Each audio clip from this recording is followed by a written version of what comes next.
Good morning, my dear students. Welcome to Nilagiri College. Today, I would like to tell about the income from house property problems right now. Okay, students. Going to first of all the already first problem 4 marks already completed. Then let out property problems. Okay, deduction under section 24.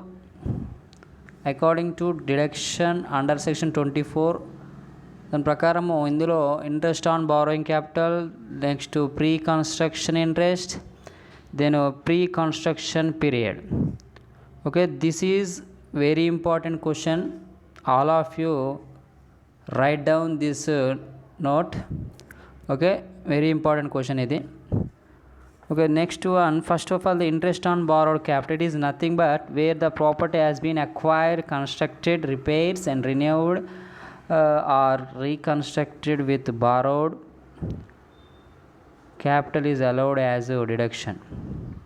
అంటే ఇక్కడ reconstruction చేసినా కానీ ఏమైనా repair చేసినా కానీ ఇక్కడ వాటికి ఉన్న ప్రాపర్టీకి ఉన్న ఏమైనా రీకన్స్ట్రక్షన్ రిపేర్స్ ఏమైనా చేస్తే, లేకపోతే వాటికి సంబంధించిన బారోవుడ్ క్యాపిటల్ తీసుకొస్తే వాటి మీద ఉన్న డిడక్షన్స్, అంటే ఇక్కడ వడ్డీని ఇక్కడ డిడక్షన్ ఇవ్వడం అంటే ఇక్కడ చూడండి, capital is allowed as deduction అంటే డిడక్షన్ ఇవ్వడం అనేది జరుగుతుంది. Then pre construction interest is nothing but interest payable by an assessee and in respected of the funds borrowed for the acquisition or constructed of a house property. Pre-construction interest will be deduction is 5 equal annual installments commencing from the previous year with the house is constructed. ఇక్కడ pre constructed period అంటే ఏంటంటే ఇక్కడ interest payable of the assessee in respected of the funds borrowed acquisition అంటే ఇక్కడ pre construction అంటే ఏం లేదు, ఒక కన్స్ట్రక్షన్ ముందు కానీ తర్వాత కానీ ఇంట్రెస్ట్ పే చేస్తే, లేకపోతే కన్స్ట్రక్షన్కి ముందు కానీ లేకపోతే తర్వాత కానీ, ఇప్పుడు ఏంది construction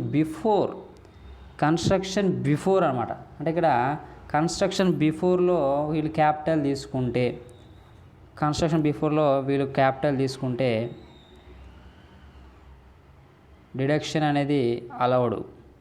okay, previous year in which the house is constructed. Then pre construction period అంటే ఇక్కడ నేను ప్రీ కన్స్ట్రక్షన్ ఇంట్రెస్ట్ పీరియడ్లో నేను ఏమని చెప్పినా అంటే ఈక్వల్లీ యాన్యువల్ అన్నా కదా. యాన్యువల్ అంటే ఇంట్రెస్ట్ పేమెంట్ చేయాలి, క్యాపిటల్ తెచ్చినది కాబట్టి ఈక్వల్గా అంటే 5 years కావచ్చు, ఈక్వల్గా ఎంత అవుతుంది దాన్ని బట్టి నువ్వు ఈక్వల్గా యాన్యువలైజ్గా నువ్వు పేమెంట్ చేయాల్సి ఉంటుంది. Then pre-construction period means the period that start from the data borrowing and end of 31st March preceding the year of completion of the construction. అంటే ఇక్కడ నువ్వు క్యాపిటల్ అనేది రిక్వైర్మెంట్ ఉంది కాబట్టి నువ్వు ఇక్కడ నేను అందే బిఫోర్ అని తెస్తే కన్స్ట్రక్షన్ క్యాపిటల్ ఇంట్రెస్ట్ పే చేస్తే అలౌడ్ అంటే ప్రీ కన్స్ట్రక్షన్కి ఇక్కడ మనం 1/5 మనం క్యాలిక్యులేట్ చేస్తాం. ఓకే, 1/5ని క్యాలిక్యులేట్ చేయాల్సి వస్తుంది. అంటే ఇక్కడ ఏంటంటే 5 years మోర్ ఉంటే not deduction allowed, 5 years below ఉంటే డిడక్షన్ అలౌడ్. ఓకే, ఇక్కడ ప్రీ కన్స్ట్రక్షన్ కూడా అంటే తర్వాత బారోయింగ్ తీసుకుంటే మాత్రం నాట్ డిడక్షన్స్. ఓకే, అంటే మెచ్యూర్ టైం తర్వాత మాత్రం వీళ్ళు పేమెంట్ చేయాల్సి ఉంటుంది. అంటే March 31st ఉంటుంది ఇక్కడ completion of the year of the construction.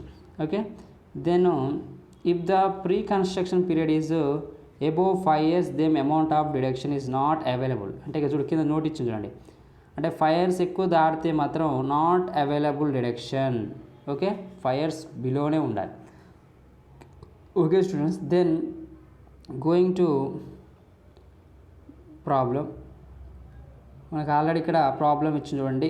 Find out the compute income from house property of mister Ram. ఇక్కడ మున్సిపల్ వాల్యూస్ వచ్చి 40,000, ఫెయిర్ రెంట్ వాల్యూ వచ్చి 60,000, then standard rent 75,000, then actual rent 50,000, municipal taxes 10%, interest on loan 8,000 rupees, date of construction అంటే నేను చెప్పిన చూడండి 1/6/2008 అంటే ఇక్కడ మనకు అకాడమిక్ ఇయర్ ఇవ్వలే, ప్రీవియస్ ఇయర్ కూడా ఇవ్వలే, అంటే మనకి ఇక్కడ ఇయ్యనప్పుడు మన యాక్చువల్గా అసెస్మెంట్ ఇయర్ ఏంది మనకు 2020, 2021 మనం కంప్యూట్ చేస్తాం, అంటే దాన్ని లెక్కిస్తాం, అంటే మనకు దాన్ని లెక్కిస్తాం అంటే ఇప్పుడు ఏంది 2021 లెక్కిస్తాం, అలాగే 2019 to 20 చేస్తాం, అంటే 19 to 20 ప్రీవియస్ ఇయర్ అనేది మనం ఫైండ్ అవుట్ చేయాల్సి ఉంటుంది ఎప్పుడైనా. ఓకే, ఇప్పుడు దానికి 2021 కాకుండా అసెస్మెంట్ ఇయర్ కాకుండా మనం 1920 మనం లెక్కలో తీసుకొని మనం దాన్ని ఫైండ్ అవుట్ చేస్తాం. Then data construction 1/6/2008. Okay, then pre construction interest మనకి ఇక్కడ 40,000 rupees, then actual repairs 8,000 rupees. మరి ఇక్కడ మనకు income from house property of mister Ram. First of all ఇక్కడ కింద చూడండి నోట్ ఇచ్చింది చూడండి, municipal taxes paid by owner allowed for deduction. యాక్చువల్గా ఇక్కడ టినెంట్ అని ఉంటారు, టినెంట్ అంటే అద్దెకునే వ్యక్తిని టినెంట్ అంటాం. Okay, tax paid by owner allowed for deduction. ఇక్కడ టినెంట్ అద్దెకుంటాడు కాబట్టి, రెంట్కుంటాడు కాబట్టి, రెంటల్ పర్సన్ కాబట్టి అతను పే చేసే municipal tax not allowed deduction. Only owner is paid by owner. ఏంది municipal tax paid by owner allowed for deduction, అంటే మున్సిపల్ ట్యాక్స్ ఓనర్ పే చేస్తే మాత్రం డిడక్షన్ అలౌడ్ ఉంటుంది, లేకపోతే టినెంట్ చేస్తే not deduction allowed. Okay, then municipal taxes paid by tenant not allowed for deduction. ఇక్కడ చూడండి tenant not allowed for deduction. ఇక్కడ tenant అంటే రెంట్కునే పర్సన్ ఇక్కడ టినెంట్ అంటాం. Okay, then remaining expenses not allowed for deductions, అంటే remaining expenses is nothing but other expenses. Okay, అంటే repairs, water charges don't take in. Okay, తీసుకోవద్దు వీటిని. Okay, then మనకు యాక్చువల్గా first of all the income from house property find out చేయాలంటే before gross, ఇక్కడ ఏంటంటే gross annual value అనేది మనం ఫైండ్ అవుట్ చేయాల్సి ఉంటుంది. చూడండి, going to first solution, working capital, calculation of gross annual.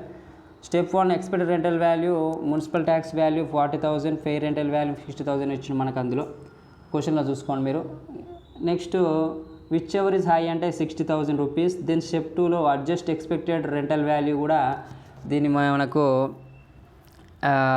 ERV అంటాం. దీని స్టాండర్డ్ రెంటల్ వాల్యూ 75,000 ఇచ్చింది, expected rental value 60,000. Then which is less అంటే ఇక్కడ 60,000 rupees. Then step 3 gross annual value, adjust expected rental value,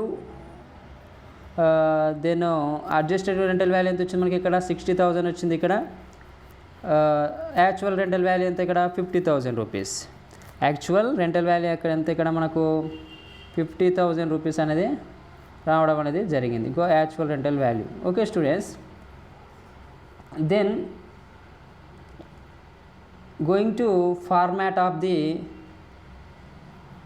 income from house property, gross annual GAV అంటే మనకు దాని నుంచి municipal tax paid by owner less చేస్తే net asset value అని మనకు annual value అని రావడం జరుగుతుంది.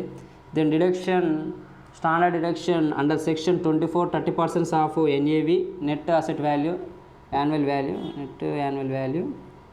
Then 24B pre construction interest 1/5 of interest, అంటే నేను ఇందా చెప్పిన 5 years బిలో ఉంటే మాత్రం allowed deduction. Okay, more than 5 years ఉంటే not allowed deduction. Okay students, ఆ డిడక్షన్స్ ఇక్కడ ఏంది net NAV minus deductions values that equal to taxable income HRA, అంటే taxable income house rent value, house rent HR, house rental asset అని కావచ్చు. Okay, okay house property అనేది HRA. Next going to explain the first of all find out the income from house property of Mr. Ram for the assessment year 2021. Okay, యాక్చువల్గా మనకు ప్రాబ్లమ్స్లో లేదు కానీ మనం 2021గా ఈ academic 2021 కాబట్టి దాని అసెస్మెంట్ ఇయర్ కంపేర్ చేస్తూ మన ప్రీవియస్ ఇయర్కి మనం ట్యాక్స్ అనేది చేయాల్సి ఉంటుంది. ఓకే, ట్యాక్స్ అనేది కట్టాల్సి ఉంటుంది. ఓకే, గ్రాస్ యాన్యువల్ వాల్యూ మనకి యాక్చువల్గా నేను చెప్పిన గ్రాస్ ఏ లెక్కకైనా first of all the gross annual value find out చేసిన తర్వాత ఇంకా హౌస్ ప్రాపర్టీ అనేది ఫైండ్ అవుట్ చేయాలి. గ్రాస్ యాన్యువల్ మనకి ఎంత వచ్చింది ఇందాక 60,000 రూపీస్ అనేది రావడం అనేది జరిగింది. ఓకే, ఎంత 60,000 రూపీస్ చూడండి ఇక్కడ gross annual value. Then municipal tax value ఎంత ఉంది మనకి ఇక్కడ 40,000 రూపీస్ ఉంది. ఓకే, ఎంత పర్సెంటేజ్ ఇచ్చిండు మున్సిపల్ ట్యాక్స్ మనకి ఇక్కడ ఎంత ఇచ్చిండు? 10% ఇచ్చిండు. 10% క్యాలిక్యులేట్ చేస్తే మనకు 4,000 వస్తుంది. మనకు 556 మైనస్ 56,000 చేస్తే నెట్ యాన్యువల్ వాల్యూ అనేది మనకు రావడం జరుగుతుంది. Then deduction under section 24 first of all the standard deduction 30% on NAV. ఇక్కడ మనకు స్టాండర్డ్ డిడక్షన్స్ కూడా 30% ఇవ్వడం అనేది జరిగింది. నేను ఆల్రెడీ మీకు ఫార్మాట్లో 30% రాయడం జరిగింది. ఓకే, 56,000 ఇంటూ 30/100 చేస్తే 16,800 రూపీస్ వస్తుంది. దెన్ ఇంట్రెస్ట్ ఆన్ లోన్, మరి ఇంకా ఇంట్రెస్ట్ ఆన్ లోన్ మనకి ఏమైనా ఇచ్చిండా అంటే 8,000 ఇచ్చిండట. యాక్చువల్ రిపోర్ట్స్ ఇక్కడ ఇంట్రెస్ట్ ఆన్ లోన్ 8,000 ఇచ్చింది చూడండి ఇక్కడ. ఓకే, దెన్ ఇంకేం 8,000. Next pre construction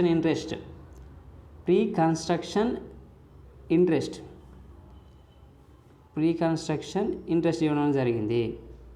okay students, మరి ప్రీ కన్స్ట్రక్షన్ చెప్పిన 1/5 లేకపోతే 5 years మనకి ఇక్కడ ఏం చూడండి నేను 2019 అంటే ఇక్కడ 1/6/2018 అంటే ఇక్కడ 2018-19 అంటే ఇక్కడ చూడండి నాన్న ఆ యొక్క 2 years అంటే 10 అంటే ఇక్కడ ఏంది ఇక్కడ 5 years ఏబో ఉంది కాబట్టి మనం దీన్ని మనకు ట్యాక్సబుల్గా మనం ఫైండ్ అవుట్ చేయము. ఓకే, ట్యాక్సబుల్ కాదు. ఓకేనా, ఓన్లీ 5 years బిలో ఉంటే మాత్రమే 2018 to 2019 మనం కంపేర్ చేస్తే మనకు 5 years మోర్ ఉంది. ఓకే, 5 years మోర్ ఉంది దాన్ని మనం ఇక్కడ ప్రీ కన్స్ట్రక్షన్ అనేది నిల్లు అనేది చెప్పుకోవచ్చు మనం. యాక్చువల్గా చూడండి ఇక్కడ స్టాండర్డ్ డిడక్షన్ 30% చేస్తే 16,800. Then interest on loan 8,000 24,800. యాక్చువల్గా NAV minus pre construction interest values deduction under section 24 values that equal to 24,800. 24,000 minus ఏది net asset value net annual value minus deduction values under section 24 that equal to taxable income from house property of mister Ram 31,200 rupees. Okay students, all of you listen carefully and all of you write down this note, very important of problems. Okay, don't forget the matter, all of you write down this matter. Okay, ఈజీగా ఉందన్న problem మీరు ఈజీగా ఉంటాయి, hard అని ఏమనుకో. ఈ మొత్తం ఈ pre construction borrowed capital pre construction period ఇవన్నీ థియరీ క్వశ్చన్స్కి వస్తాయినా. ఇవి ఈ నోట్ అనేది మీకు పక్క కంపల్సరీగా all of you learning this matter. Okay, format. Okay, this is problem house property. Okay, next క్లాస్లో నెక్స్ట్ టుమారో ఆన్వర్డ్స్ నెక్స్ట్ ఇంకొక ఎగ్జాంపుల్ తీసుకొని చెప్పడం జరుగుతుంది. Okay students, bye. మీకు అసైన్మెంట్ క్వశ్చన్స్ కూడా పంపించాల్సి ఉంటుంది నాన్న. Assignment questions all of you write down the assignments questions and compulsory with exams conducted. అంటే అసైన్మెంట్ క్వశ్చన్లోనే మీరు ఎగ్జామ్స్ మీరు రాస్తారో చూడకుండా రాసి మాకు ఫొటోస్ పెట్టాల్సి ఉంటుంది నాన్న. అసైన్మెంట్స్ కూడా మీరు కంపల్సరీగా రాయాల్సి ఉంటుంది. మీరు ఫిజికల్ క్లాస్ అయినప్పుడు వాటిని మీరు రికార్డ్స్ పట్టుకొచ్చి మాకు ఇవ్వాల్సి ఉంటుంది. Okay students, bye.